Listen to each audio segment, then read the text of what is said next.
Assalamualaikum warahmatullahi wabarakatuh. Hai semuanya, kenalin nama aku Isia Gila Putri dari SMA Negeri 4 Sumatera Barat, kelas 12 F1. Jadi, aku mau menceritakan tentang novel ini yang berjudul Loveful. Ini novel karya Petronella Putri dan R. Kurniadi. Jadi, novel ini menceritakan Mike dan Gaby yang hidup sebagai sepasang kekasih dan Sepia, seorang gadis dari Surabaya yang ingin mencari kerja di Jakarta. Selama di Jakarta, Sepia ini berteman dengan Zahra, anak orang kaya yang membantu Sepia selama di Jakarta. Dan Ari adalah adiknya dari Mike. Jadi kisah ini berawal dari Mike yang telat mengantarkan Gaby ke stasiun, dan pada saat di stasiun Mike bertemu dengan Sepia. Sepia menabrak Mike dan menjatuhkan tiketnya. Di sana Mike mendapatkan sebuah identitas Sepia, dan akhirnya Mike iseng buat menelpon dan mengerjai Sepia. Pada akhirnya Mike mengajak Sepia bertemu untuk pertama kalinya. Di pertemuan selanjutnya, rasa yang dimiliki Mike mulai berbeda, dan di saat Gaby pulang ke Jakarta untuk menemui Mike menjadi lebih gelisah dan sedikit lelah berhadapan dengan Gaby. Suatu malam, Gaby dan Mike sedang berdebat hebat, dan malamnya Mike memutuskan untuk duduk sekedar meminum kopi di salah satu kafe di arah Kemang. Dan di saat itu Sepia mencoba menghubungi Mike dan mencoba menghampiri untuk menghibur Mike. Karena telah kemalaman dan kosan Sepia pun telah tertutup, Mike menawarkan Sepia untuk menginap di rumahnya. Lalu mereka pulang bersama. Di perjalanan Sepia tertidur, dan Mike membawa Sepia untuk tidur di kamarnya. Rencananya Mike akan tidur bersama Ari malam itu, dan dia menatap Sepia yang sedang tertidur di sebelahnya, dan Mike pun tertidur di sana. Pagi tiba, Sepia terbangun mendapatkan Mike yang tidur dan mencoba menjelaskan kenapa Mike berada di satu tempat yang sama dia. Jadi setelah itu Mike pun setelah itu paginya Gaby pun datang dengan tanpa suara masuk ke kamar Mike. Mike pun tidak dapat berkata apa-apa, hanya bisa terdiam mendapati kekasihnya yang berada di sana. Dan Gaby pun merasa tidak karuan karena mendapatkan kekasihnya membawa cewek lain ke dalam kamarnya. Lalu Mike menyuruh Ari mengantarkan Sepia untuk pulang. Lalu Mike mengantarkan Gaby pulang. Di perjalanan, Mike dan Gaby hanya saling tetap dingin, tidak bicara satu patah kata pun. Keesokan harinya Mike berusaha mencari keberadaan Sepia, dan Mike menemukan Sepia sedang berada di kafe bersama Zahra. Mike berusaha menjelaskan kepada Sepia dan mengatakannya sejujurnya tentang semua perasaan yang dirasakan. Tetapi Sepia hanya hening tak menjawab, lalu pergi meninggalkan Mike.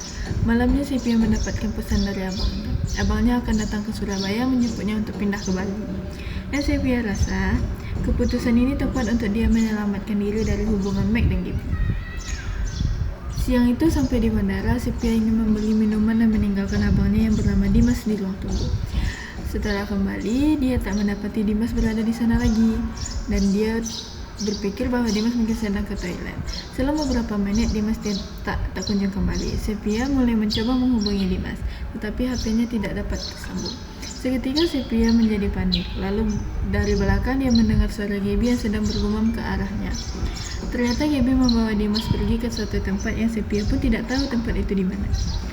Sepia pun segera mencari info dari petugas bandara tentang tempat yang disebutkan Gaby, dan segera menyusul Dimas ke sana.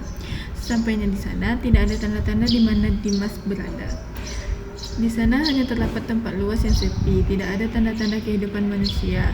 Gaby menelpon Sepia dengan HP Dimas, dan dia bilang Dimas ada di dalam mobil di ujung sana. Sepia hanya punya waktu 5 menit untuk menolongnya. Kalimat ancaman yang Sepia dapat dari Gaby, Sepia segera berlari ke arah mobil itu dan mendapati Dimas yang tak sadarkan diri dan mencoba berteriak minta pertolongan.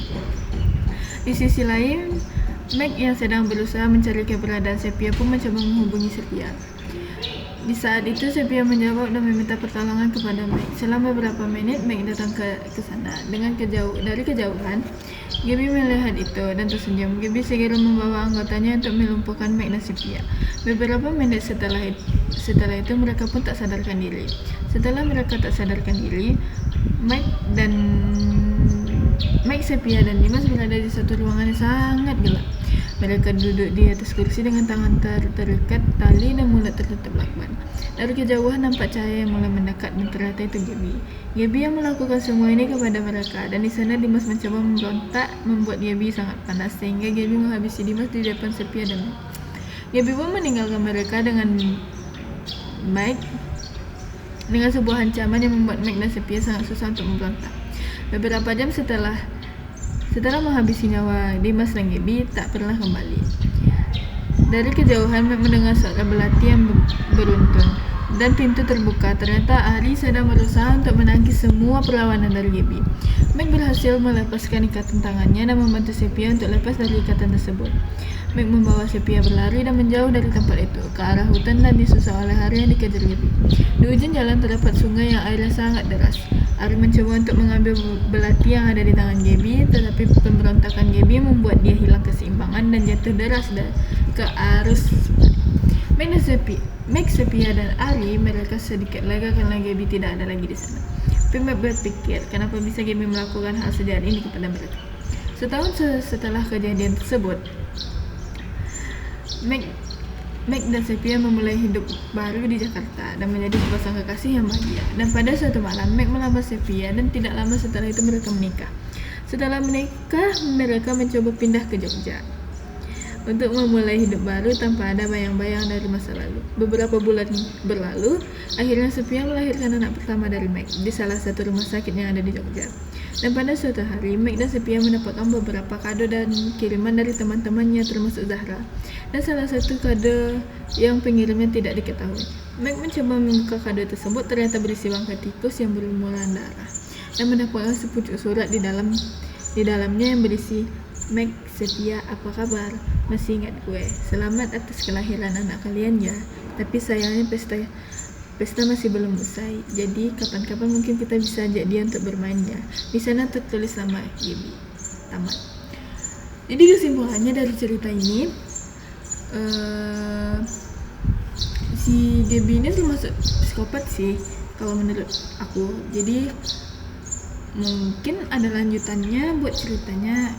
Nanti kita cari buku yang lainnya. Dadah, terima kasih. Assalamualaikum warahmatullahi wabarakatuh.